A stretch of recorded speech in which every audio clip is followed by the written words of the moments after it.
Let's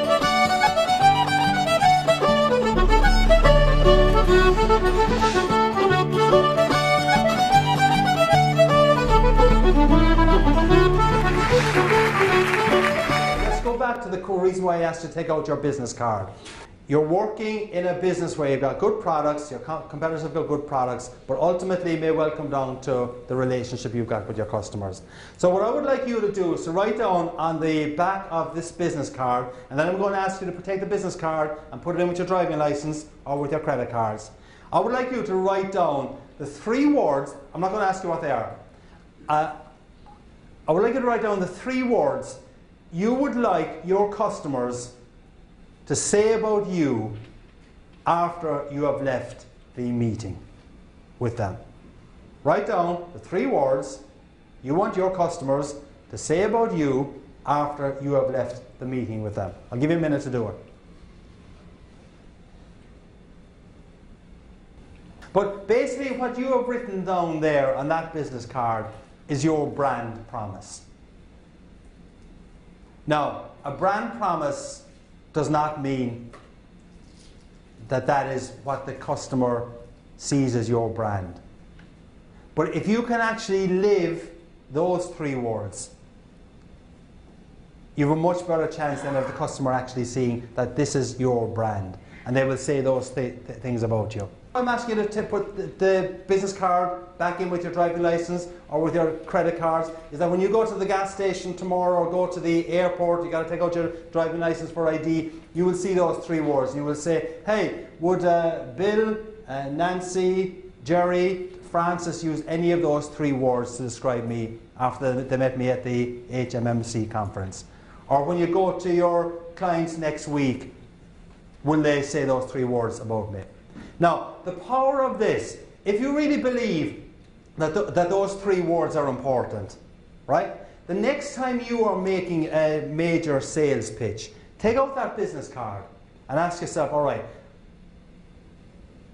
what do I want them to say about me after I finish the meeting? I want them to say that we're proactive, very good on follow-up, innovative, easy to work with, whatever words you want to use, right? Now, if you have that clear vision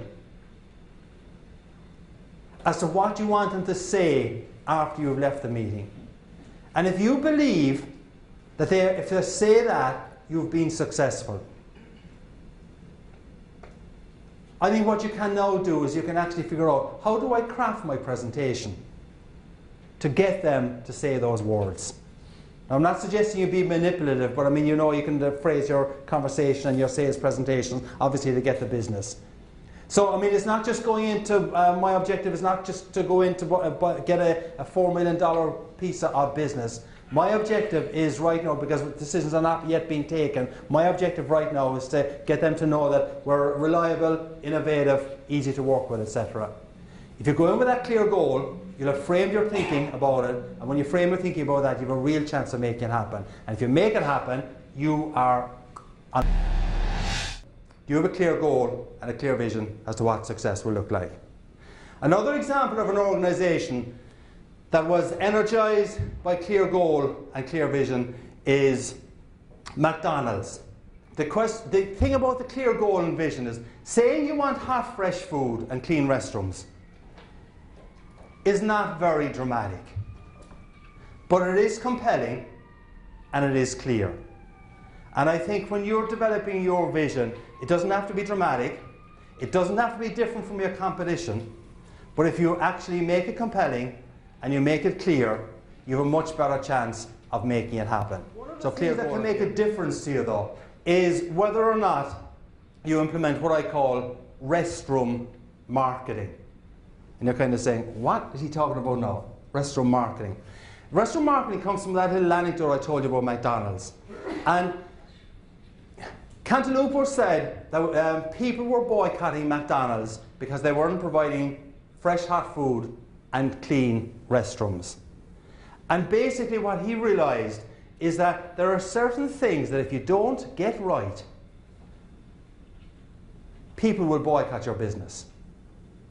And one of the basic ways that people lose business is because you don't get basic things right or simple things right, and your customers get tired of you and then move to someone else. It isn't because you don't have a good product, it's because something went wrong.